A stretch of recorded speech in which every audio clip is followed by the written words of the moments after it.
avec Yes. C'est notre moment. Dites oui aux actualités dans votre journal TV. Elmondes mety ho an'ny karazana fiara rehetra ary miantoka ny hatsarany. Elmondes hitanao ny vaovao. Vaolinna vaovao be. Vaolinna manolotra ho anao ny vaovao. Loto ny olanao, vaolinna ampiasaina.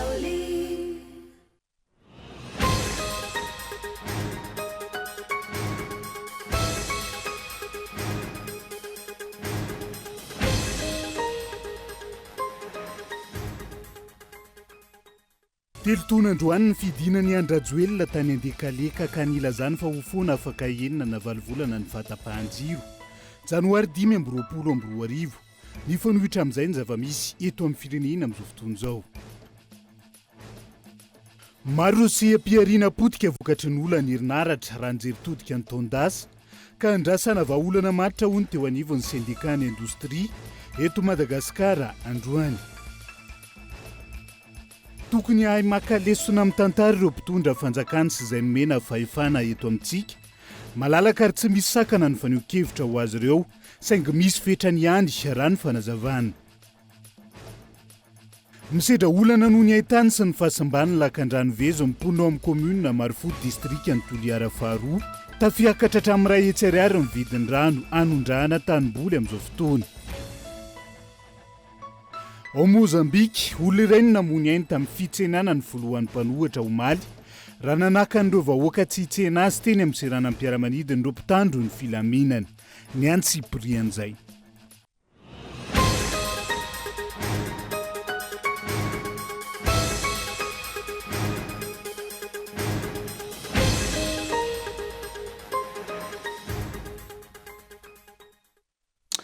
Ngadondrainy amin'ny valora alina fotoanan'ny fampalalam-baovao eto amin'ny fitalavitra kolo, atena ny araba tomboky lasia tomboky vavy, manasanao ihany koa anaraka ny antsiprian'izay.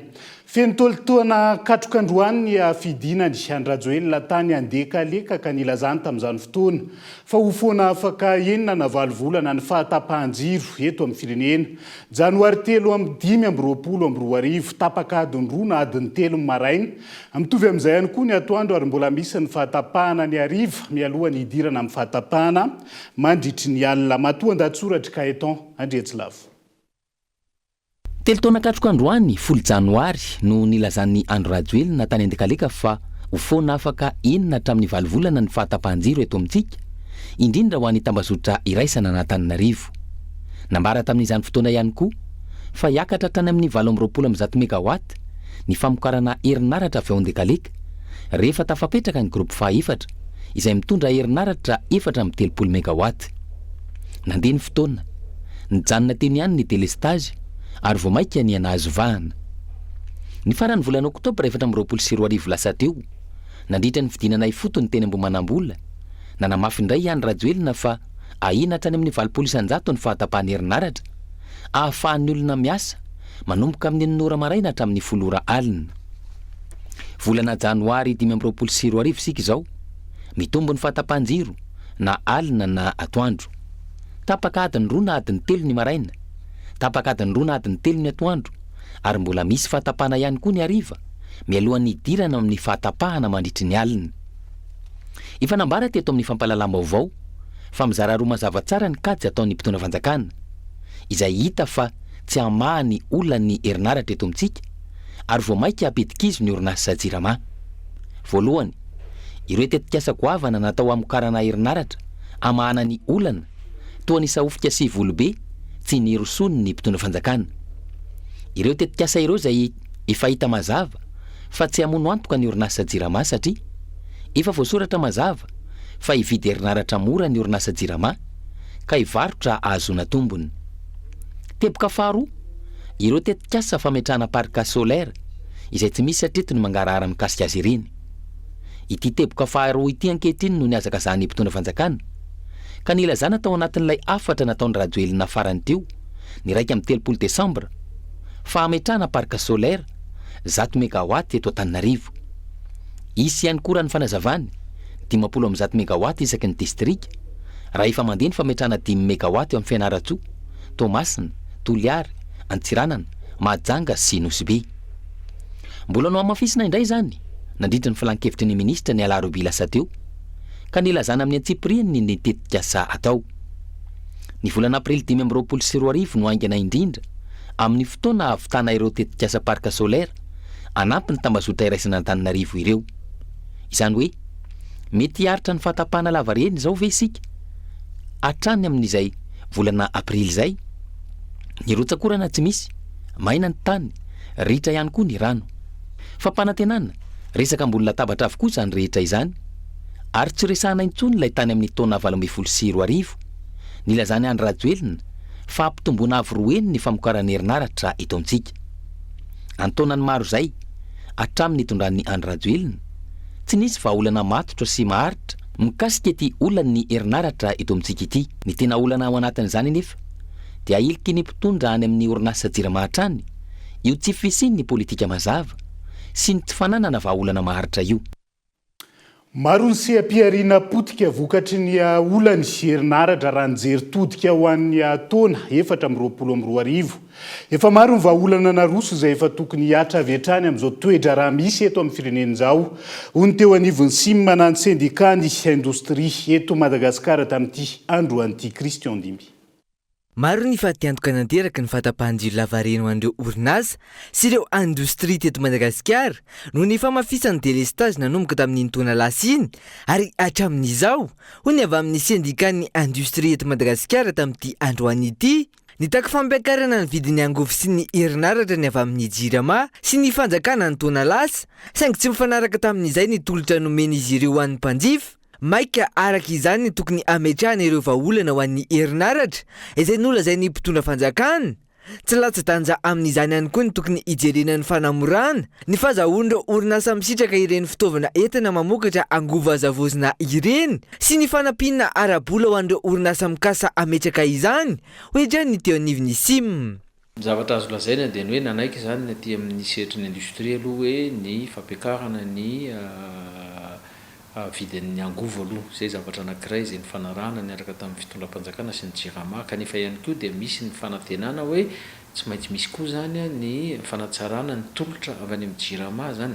Ny zavatra hita nefa tamin'iny taona iny dia anisan'ny ataontsika hoe délestage zany zay anisan'ny anankiray zay nitera-pahasaherana taty anivon'ny orinasa. Ny zavatra napetraka moa dia ny hoe mba hisian'ny ataontsika hoe fanamorana kokoa nga ny fametrahana an'ireny angovo azo avozony ireny eo anivon'ny orinasa mba zany ahafahan'ny orinasa zany mba misitraka n'ilay angovo azo avozina na avy amin'ny masoandro na avy amin'ny rano izy ihany zany ny tokony hamokatra azy. Dia nangatahana zany ny sin'ny fanamorana sy ny fisin'ny fanamorana zany ny fahazahoana ny fitaovana hoentina mametraka an'izany rahay fanamorana ihany koa ny vola hoenti-manana ary ihany koa zany aty amin'ny lalàna satria misy lalàna tsy maintsy apetraka moa mikasika an'izy ireny.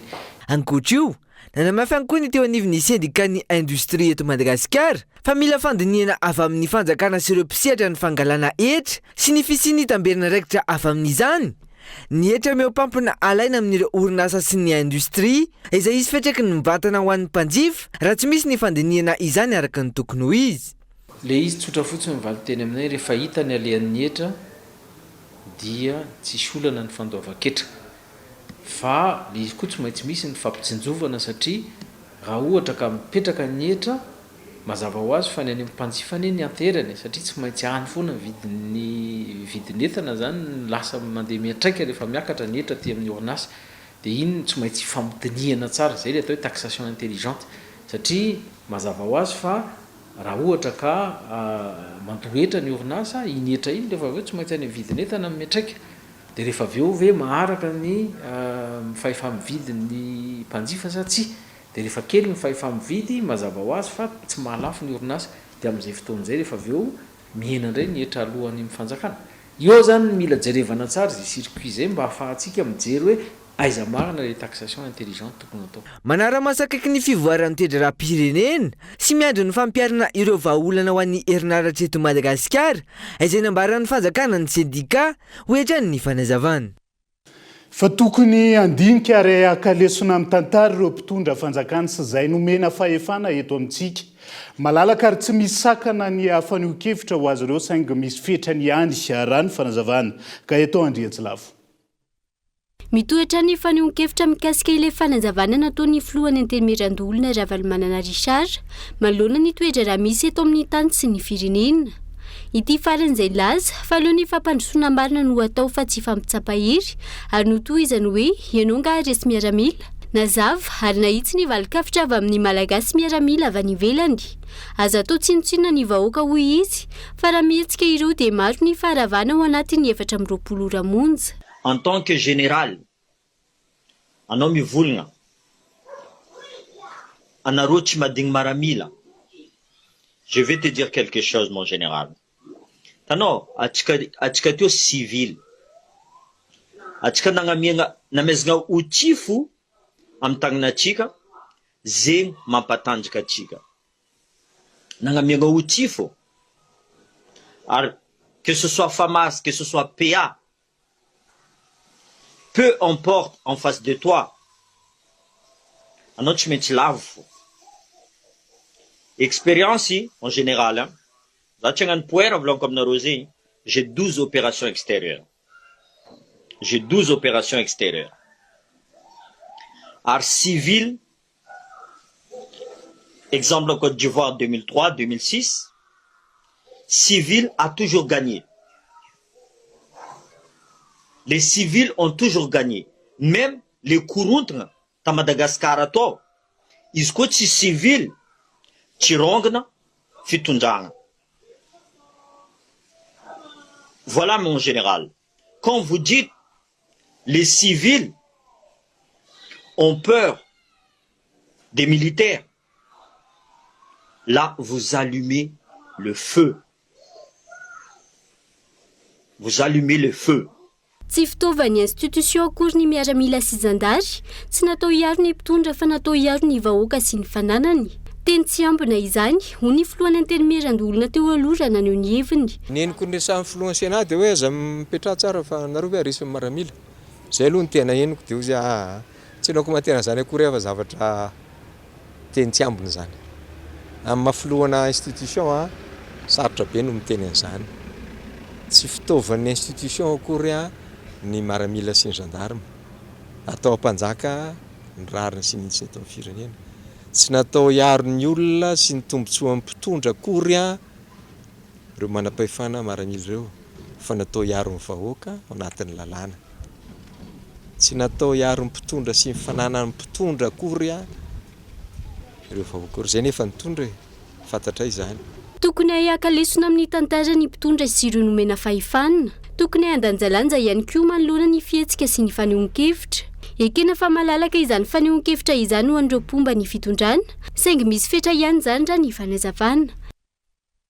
Lafomba hafa fa taratasy vonjemaika hatrany no nomeny centre immatriculateur Amboda ho an'ireo mangataka ny carte grise sy ny permis biométrique efa hoeritaona mahery zao. Fahasamban'ny fitaovana ny voalaza fa fototry ny olana ka tsy voavahatra amin'ny androany. Isan'ny mitaky vahaolana aingana sy mahatra araka izany ireo pila rara eo anivon'ny sim Amboda amin'izao fotoana izao. Fonina saina. Zaho mekohatra zao ty hoe ty zao nakasary tamin'ny 10/9/2024 teny rendez-vous angalan'ny permis zany 20/5/2025. Eritaona taorian'ny fahafahana fanadinana sy fikarakarana ny antota taratasy vao hivoaka ny fahazahon-dalana mily na ny permis biométrique na nivon'ny sim na ny centre immatriculateur eny Amboda faravaingany. Niezaka nanatona tompona andraikitra teny an-toerana androany nanontany ny fizotry ny famahana ny olana fa tsy nisy afaka hanandray ny mpanao gazety. Olana amin'ny fanomezana carte grise sy permis biométrique izay efa hoeritaona izao. Nandritra izay fotoana maharitra izay, vonjo maika ary vonjo maika hatrany no nomena ireo pila rara. Noho ny fahasamban'ny fitaovana vokatry ny fahatapahan'ny herinaratra no isan'ny nolazaina fa antony tamin'ny volana febroary sy marsa 2024 ka io tsy voavaha mandraka androany io. Niditra amin'ilay manara-penitra ny fitondram-panjakana ka io tsy voava io. Olana izay ny olona manana fiara, ireo navita fianarana familiana ka tokony hisitraka permis hatramin'ireo auto-école misedra ny fahasahiranana. Tokony améliorena kely angamba ny eo amin'ilay resaka délivrance sy ny respectena ny rendez-vous de délivrance ary somary misy efehany aty amin'ny asanay auto-école le izy satria ny olona mitsiry tsara mba hianatra sy anana zany permis de conduire zany dia manana fisalasalana eky le permis raha tsisiko eritaona vo azoko alors rehefa misy mihitsy permis vo hianatra dia misy fiantraikany aminay auto-école le izahay anisan'ny école be masoka reny indrindra amin'ny resaka fampianarana rehetra kanefa dia tsy taitaika amin'ny mpianatra ty aminay ary nefa n'izay dia sady mampiasa matériel no mampiasa mpiasa maro anisan'ny orinasa misy dépense kokoa zany zay misy charge fixe mafimafy kokoa ka zay moa maha vonjy azy zany dia manombatomana ny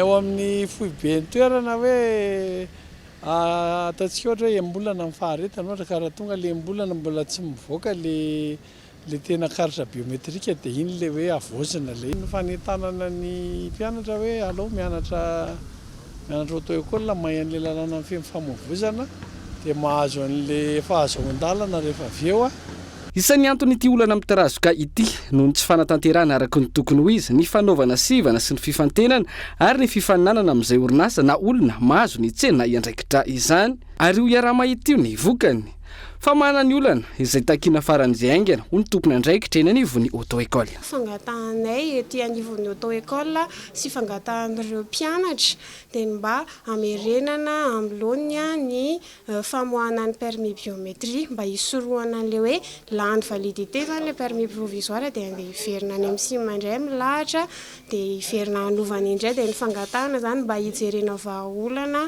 maika sady maharitra ny amin'ny fanamboarana le permis biométrie raha ho anay manokana be dia be ny mpianatra avy lavitra avy any farafangana avy any andapa anao permis de conduire fotsiny ny atongavany eto no hipetrahany eto Antananarivo dia raha ohatra ka zany ka hoe vita le permis de conduire le mpianatra tonga ny fepotona izay mahalany an'le permis provisoire dia lasa miverina miakatra ty indray zany le mpianatra hiverina an'olo an'le izy raha hiverenana nahitana olana efa antaonany maro ity fidirany centre immatriculateur amin'ny biométrika ity tany amin'ny taona 1970 tsy nanaraka ny fenitra izany rehefa nisy malagasy nahazo fahazahon-dalana mily teto an-toerana ka nitondra izany tany ampitan-dranomasina rehefa nojereny mpitandro filaminana tany an-toerana tsy namoaka na inona ilay QR code nipetraka teo amin'ilay permis biométrique taty aoriana nisehoana olona saika ho isam-bolana teny anivony ity sampany raha ity ka nahatonga ny filaharam-be nanomboka tamin'ny roa maraina fivezivezena sy ny maro hafa izay nanomevahana ny kolikoly amin'ny volana martsay izao no hiverina amin'lony ny fanomezana ny carte grise sy ny permis biométrique araka ny nambarana ny tompony andraikitra teo anivon'ny sim andrasana izay ho fahatanterahany zany tsy mipetraka araka ny tokony ho izy ihany koa ny fampiarana ny lalàna eto Madagasikara amin'izao fotoana izao ka mampirongatra ny doro-tanety etseroan'ny firaisamonim-pirenena tafo miavo tamin'ity androan'ity akoatr'izay tsy ampy ihany koa ny fitaovana famonoana afo raha misy ny afo iretana ka manasarotra ny famonoana azy sy ny fifehezana ny afo ao anatin'izay Daniela Minoarso ankoatra ireo olona manao fanahiniana mandoro alina antony goavana mampirongatra ny doro-tanety sy ny doro ala ihany koa amin'izao fotoana ny tsy fampiarana ny lalàna araka ny tokony ho izy ny doro-tanety izay tsy tokony hirongatra tahaka izao raha misy ny fampiarana ny sazy araka ny voalaza ny lalàna amin'ireo tratra manao izany raha ny fanazavana mahakasika ny fikarohana amin'izany dia izy io le raha tena hamafisina ilay dinam-pokon'olona izany hoe ampiarina lalàna eto Madagasikara dia hita io fa ny antony lehibe zany dia atao hoe mety tsy ahitana na hita raha dia tsy miteny loatra satria matetika zany izay atao hoe olona hita fa nandoro dia lasa ilay olona mitoroka andray no voahenjika rehefa avy eo dia eo zany no aporisihina ny tompony andraikitra izay manandrivana hoe rehefa mba meloka le olona ka tratra le olona dia tokony ho fahaizina araka lalàna tanteraka akoatra ny fampianana ny dinam-pokon'olona zany ankoatra ny tsy fampiarana ny lalàna manano sarotra ihany koa eto amintsika ny famonoana afo raha misy ny firehetana noho ny tsy fisian'ireo fitaovana maro samihafa indrindra any amin'ireo toerana lavitra andrina antony tsy hafehezana ny fitaran'ny afo raha ny fanazavana trany efa eran'ny Madagasikara le izy fa tsy andranomafana na Brickaville rery efa ao agnatin'ny asa tanteraka ny vokon'olona zany hoe misy aza moa ny mahay ny vokon'olona vokany famonoana avy satria hitantsika rehefa mirehitra ny afo dia miteraka rivotra matetika dia efa misy mahay zany hoe ny fandraisana andraitra amin'ny vata zany dia tena tsy ho zakany vokon'olona rery ihany koa na tsy zakany be fa mila mampiasa matoa zany manao an'ity zahay dia mila mampiasa fitaovana zany isika satria maro zany reo ala efa atao hoe fa kitroka tsy hay vonoan'ny olombelogna atsony fa raha niatso zany tomatoa mampiasa fitaovana arak'izay atao dia tokony hampiasa ny resaka hélicoptère sy ny nama zany tsika mba hahafahany asoroka an'izay satria lasa mitono aigny andray zany tsika raha zavatra misy am'izao satria sady mafana ny andro misy ny rivotra dia efa tsy zaka tsony zany ny famonoana hoe mivatagna fa manao tena manao fa tsy mahafaty satria herignandro tavabolana mamono afo ihany ny fiaina eo tadiaviny ihany koa nefa tsy maty le afo Zay ivina potika sirava ary lasa lavena avokoa ny akamaroan'ny ala ny arena voajanahary ary ireo karazany zava-mananaina rehetra eto Madagasikara amin'izao fotoana antony anaovan'ireo fokon'olona miaro sy mitantana ny arena voajanahary anatin'ny firaisamonim-pirenena tafimiavo antsoavo amin'ireo tompona andraikitra isany tokony ampiasa hery sy fitaovana ary koa andray fepetra rehetra mifanaraka amin'izany amahana izao loza amina tampotsiroa amantany mahazo sy aina ny firenena izao. Izay ihany koa no entsika amin'ny sendo vetivety ao anaty doka fohy aza misaraka aminay ary.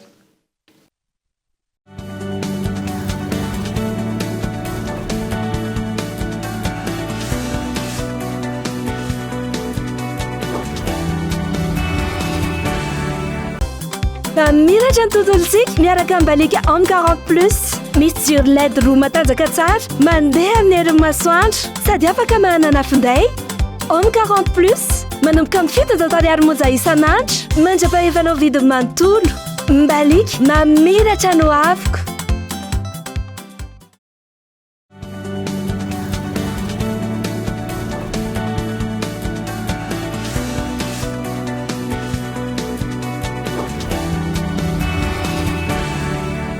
Mamerina ny araba hatrany tombo klasia tombo vavy tonga soa indray atao anatin'ny tapany faharoa amin'ny fampahalalam-baovao amin'ny tiala ity. Mampananosatrotra ny asany mpamonjy vona eto an-drenivohitra amin'izao fotoana ny fanorenana tsy ara-dalàna izay tsy ahafahana miasa araka ny tokony ho izy raha misy ny tranga. Hoy lehibe ny sampana mpamonjy vona teny tsara lalàna tamin'ity androany ity. Eo ihany koa ny tsy fampiny ny lafiny arak'olona ny vonjy vona momba ny afo manokana ho an'ny taona 420 izay tafiakatra 2.7 araka ny tatitra hatrany. Raha ny fenitra iraisam-pirenena misahana olona 700 eo ny sampana mpamonjy vona iray. Mifanalavitra tanteraka amin'izany eto Antananarivo renivohitra manokana. Araky ny taremarika avy eo anivo ny sampana mpamonjy vona eny izy tsara lalàna. Misahana olona 27,770 ny mpamonjy vona iray amin'izao fotoana izao. Midika izany fa mbola lavitrezaka ny isan'ny mpamonjy vona. Manatanteraka ireo asa maro samihafa.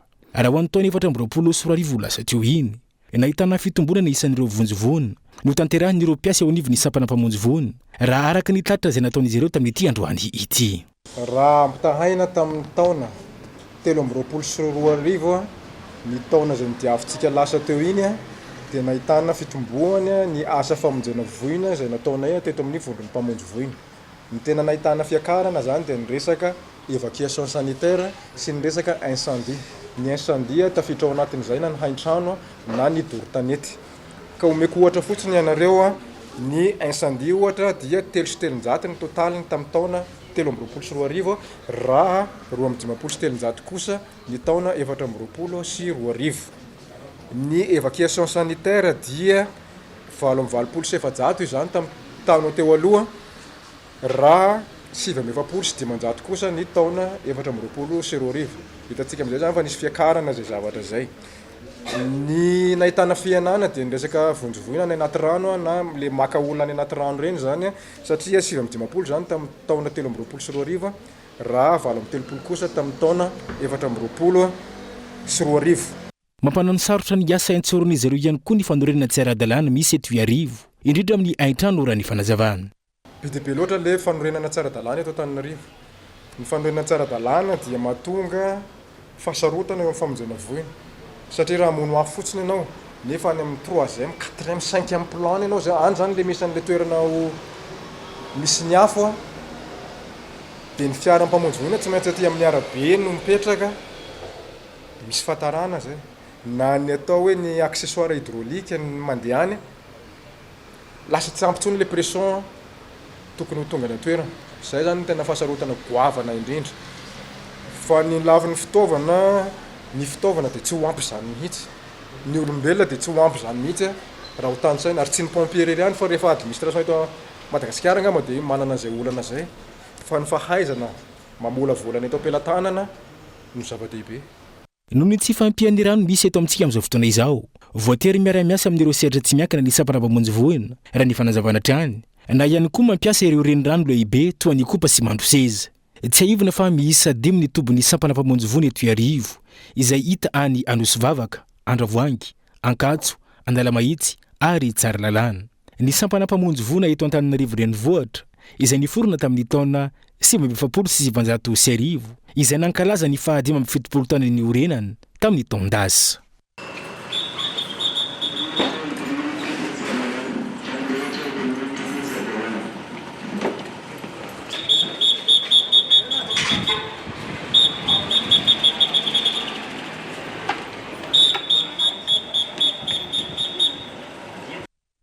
Iverenantsika vetivety ny olan'ny famatsiana herinaratra eto amin'ny firenena amin'izao fotoana izao.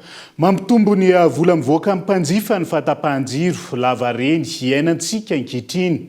Voatery mitady fomba hafa isitrahana hazavana ny tsirairay ka isan'izany ny fampiasan'ireo fitaovana mandeha vatoaratra, ny labozia sy ny maro hafa. Ny antsiprian'izay. Samy mitady hevitra ahafahany misitraka hazavana ao an-tokantrano avokoa ny tsirairay rehefa tapaka ny herinaratra avy amin'ny jirama, voatery mampiasa vola. Manjifa ireo angovo hafa ny isa-tokantrano, ankoatr'izay efa miantehatra amin'ny angovo avy amin'ny herin'ny masoandro. Ohatra amin'izany ny fividianana vatoaratra sy ny labozia. Vokany mitombo ny vola mivoaka ka mampitaraina azy ireo amin'izao fahasahiranana efa iainana izao. Le pile ny tena mividy foana matetika mihitsy ao anatin'ny herinandro koa manzay telo mividy amin'ireny. Nefa te pile kely anankitelo ny ao amin'le torsa kelynay 300 dia 700 zany ny anankitelo satria telo ny ao anatin'le torsa rey.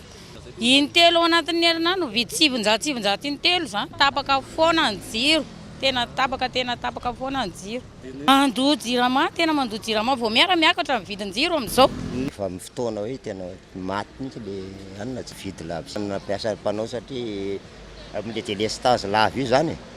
Zay no mahatonga anay hoe aloha mampiasa mpanao kely nandoa jirama ihany zay. Mampiasa ihany zay amin'le jirama satria efa hita le raha malala le tapaka lava le izy dia tsy lasa mitombo le dépense.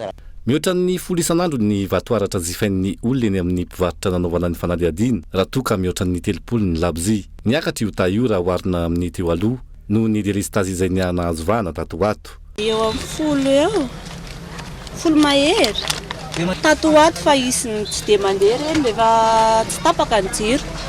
Tsaka ny olona vidy labozia aloha raha oharina ny teo aloha amin'ilay jiro tapaka.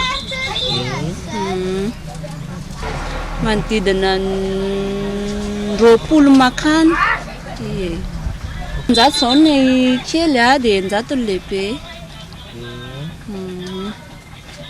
Par rapport amin'le jiro amin'le rehefa manatony kely zany le olona vidy.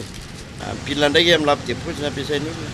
Mampiasa pile amin'ny lave dépose izy dia eny manatombo zany aloha le olona atao fotsiny hoe anazava le zavatra ilainy dia manatombo le olona amin'izay. Hatreto tsy voaja ny zon'ny mpanjifa eto amintsika amin'ny sehatra maro, indrindra ny fisitrahana herinaratra vokarin'ny orinasa-mpanjakana jirama. Io fomba fiasan'ny jirama io izay taratry ny tsy fahombiazan'ny fitondrana ankehitriny, samy manao izay ho afany izay manana fahefa-ny mividy. Ny maro anisa amin'ny malagasy anefa no tsy afa-manoatra ka miaina anaty fahasahiranana sy mitaraina an-tany hevitra fotsiny ihany. Miverina amin'ny fampiasana ny labozia indray zany malagasy amin'izao taona 5-20 izao asa fampandrosoana makaiza marina zany lay tiana entina eto amin'ny firenena amin'izao fotoana izao. Fa misedra olana noho ny haitany sy ny hafahasamban'ny lakan-drano Vezo na ny kanaly Vezo mimponina ao amin'ny commune Marifody district ny Toliara faharoa amin'izao fotoana izao. Manodidina ny 4 alina hatramin'ny 2 hetsy ariary ny vidin'ny rano hanondrahana tanimboly ankehitriny. Bonhomme Élisée Kolotoliara. manodidina ny 4 ariary hatramin'ny 1 ariary ny vidin'ny rano hanorahana tanimboly latsaky ny 1 hektara avy amin'ny olon-tsotra manana lakan-drano manokana ato amin'ny kominina Marofoty. Potika ihany koa ny lakan-drano Vezo mamatsy ny kominina Marofoty sy ny kominina Manombo Sud ka mampitaraina ireo tantsaha. Rano vilibaka agny amle tompondrano rano agny raha Patisa vao mahazo ny tabikana ny reto. Ka lafa tsy manaritra Patisa eo tsy mahazo avy aty koa rano igny. Lafa tsy misy drala koa andrara etsy tsy mahazo rahano koa lafa andrarano la miboaka. Ny andrandra ranorana araka izany ny ankamaroan'ny mpamboly ato amin'ny kominina Marofoty manoloana ny fahalafosan'ny vidin-drano sy ny fahasimban'ny lakan-drano Vezo. Ngesanay zany fa atseriany pilasinay ndray la hoavy ndray la tsy hoavy miasa avao rahay fa tsy afaky iperaky foana avao fa mamono fo avao. Rano lisaky tamin'ny rano baka ambohitsy agny la avy gn'ora. Lafa tsy avy gn'ora miala maina rahay. Ka manaka na yaza atabekany timato tsy manandrala ka tsy mahazo rano fa raha miamby rano baka ambohitsy agny avao. Efa ampolo taonany maro no nisy fahasimbana ny lakan-drano Vezo ka anaovan'ny rotan-tsaha Antsoavo amin'ny tompon'andraikitra Mahefa hitondra vahaolana maika raha ny fanazavana. Rano zany rano namatsy anay lahatra Manombo kanaly Vezo. Lafa nisy mbany rano be teo zay tapaky. Fa baka andohana roy tsy tapaky mandeha avao. Fa manomboko baka ampihamy ato ny tampahany kanaly Vezo lahatra Beroheto. Ka io mila asa bevata eo asa miatra fanjakana o matafavoaka mangataka amindreo mpanampahefa mba hamonjy anay amin'ny fagnatanterahany igny asa volaniko enany zay ka nahaligny hanohy azy hatra Beroheto mba handehanany misika Manombo agny. Ankoatr'izay mangataka fotodrafitrasa mifandraika amin'ny rano fisotro madio ny mponina ato amin'ny kominina Marofoty. Eto amin'ity sy ny bendrano eto amin'ny fokontany Beroheto ihany no makarano ny mponina ato amin'ny kominina Marofoty sy amin'ireo tanàna manodidina izay tsy maharaka rehefa amin'ny fotoanan'ny haintany. Lafomba vao hafa maro malagasy manana talenta eo amin'ny sehatra ny famoronana sy ny aikanto. Isandro nanandraikitra lehibe tamin'ny fanandratana ny kanto malagasy nandritra ny 5 amin'ny 30 taona ny faribolona sandratra izay nankalaza ny tsingeritaona ny foronany teny amin'ny tranom-bokim-pirenena tamin'ity androany ity. Mbola maro ny ezaka tsy maintsy atao amin'ny fampiroboroboana ny kanto malagasy araka ny fanampanazavana entin'izy ireo. Ny vondron'olona manasina eto Malagasy arak'izay mbola anarany sandratra dia anandratra ny zavakanto malagasy vita amin'ny teny. Na zany tsy zany anefa dia misy sokajin'olona marobe izay ao anatin'ny faribolona sandratra tafiditra ao anatin'izany ny mpanoratra, ny poeta, mpilalao tantaran-tselatra, mpilalao tantaran'onjabeo, mpilalao tantaran-tsary, mpaka saripika, mpanao haingon-tselatra ary misy mandihany koa tafiditra ao anatin'izany faribolona sandratra izany. Faribolona sandratra dia manana fotom-pisainana hoe miara-midinika, miara-manapa-kevitra ary miara-manatanteraka hevitra. Izay tsy tovidy amin'ny fikambanana hafa. Tsy fikambanana koa ilay izy fa fifandramitana ao anatin'ny kanto malagasy. Misy 700 ny olona miodikondina ao anatin'izany faribolana sandratra izany. Iazon'ny mahajanga vetivety sika ao anatin'ity vaovao manaraka ity. Nandritra ny 2 andro ny fanomezana fiofanana hofana mafisana trakefa amin'ny fahaiza-manao ireo vehivavy mpitarika ao anatin'ireo komunina enina tao amin'ny faritra Boeny. Tanjona ny amporosiana azy ireo andraindraikitra bebe kokoa eny anivon'ny fiarahamonina. Anja Robert Kolomajanga. Ho vehivavy mpitarika sy ampita amin'ireo fikambanana izay misy azy ireo tsirairay avy mba hisian'ny vehivavy maromaro andray anjara eo amin'ny sehatry ny fanapakevitra eo anivon'ny komunina sy ny tanàna misy azy ireo no antom-pisian'ny ity fiofanana ho fanamafisana ny traikefa sy ny fahaiza-manao n'ireo vehivavy mpitarika eo amin'ny sehatry ny fanapakevitra ireto ka mpandray anjara maromaro avy amin'ny komunina enina atao anatin'ny faritra Boeny no nisitraka izany. Zany hoe izy ity dia atao anatin'ny tetikasa anankiray ny association fampivoarana antsoina hoe komunina Miranga dia commune enina commune ny Marivoay, Manerinerina, Ambondromamy, Andranofasika, Akazomborona ary maro sakoa. Ny tanjona zany dia fanomezana fahaiza-manao eo amin'ny resaka fitariana, eo amin'ny resaka serasera, eo amin'ny resaka fahaiza miresaka imasom-bahoaka. Mbola vitsy araka izany ny vehivavy sahy mandray fanapahan-kevitra ho an'ny commune Manerinerina manokana ohatra dia vonona ny ampita ny traikefa azony teto amin'ireo vehivavy namany ny mpandray anjara. Fantatra zany fa ny vehivavy any amin'ny commune matetika marisarisa amin'ny fandraisana andraikitra dia izay le formation nataonay aprisika ny vehivavy mba handray andraikitra eo amin'ny fiarahamonina misy anazy. Eo amin'ny commune misy anay zany tiako izy ireo mba harisika hitondra fiovana ao amin'izareo ny formation izay ataoko eto. Fiaraha-miasa amin'ny GIZ Prodeside ity fiofanana nataony fikambanana fampivarana eto Mahajanga ity izay naharitra 2 andro. Izay ihany koa no entsika miampita amin'ny maresaka iraisam-pirenena vetivety amin'ny Mozambika. Olona iray no namony ainy tamin'ny fitsenana ny filohan'ny mpanohatra omaly raha nanaka an'ireo vahoaka tsy hitsena azy teny amin'ny seranam-piaramanidina ireo mpitandro ny filaminana. Amin'ny filohan'ny pirenena lana azy tamin'ny fifidianana farany teo. Teny amin'izay seranam-piaramanidina izay no nanaovany fianianana hitandro ny lalam-pandrenina ny antoerana sy aro ny tombontsoa ambony ny vahoaka sy ny firenena any a Mozambika ihany koa. Raha iverenana 3 volana teo zao no niala a Mozambika Venancio Modelane rehefa lany ny kandida-mpanjakana tany antoerana no voalaza lany tamin'ny vokatra ofisialy tao anatin'izay fividianana filohan'ny pirenena tany antoeran'izay. Dia izay ihany koa no entina manakatona ny fampahalalam-baovao amin'ity ala ity. Ny fampahalalam-baovao no tapitra hatreo fa ny fandaharana mbola entina aminao. Mbola maro sanitino an'izay ihany koa izay isany anasananao ny fandaharana ankitsi-po iarahana amin'ny Rakotomanana Richardson Taleny Brofitarainana. Eo anivon'ny fiadidinan'ny Repoblika sy Andriamatoa Rabendrina Mamy Solombavamboaka Madagasikara. Voafidy tao amin'ny distrika Nambodratrimo isan'ny lohahevitra horesahana hoentina ao anatin'ny fandaharana amin'ity anio ity ny resaka vidim-piainana ny fiakarany vidiny entana fampiasa amin'ny andavanandro sy ny fahantrana. Mianjady amin'ny vahoaka malagasy ihany koa fandaharana izay anasananao aorian'izao fampahalalam-baovao zao veloma tompoko.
Vaolinna vaovao be vaolinna nanolotra ho anao teo ny vaovao loto ny olanao vaolinna ampiasaina El Mondes mety ho an'ny karazana fiara rehetra ary miantoka ny hatsarany. El Mondes il a présenté ny vaovao avec Yes. C'est notre moment. Dites oui aux actualités dans votre journal TV.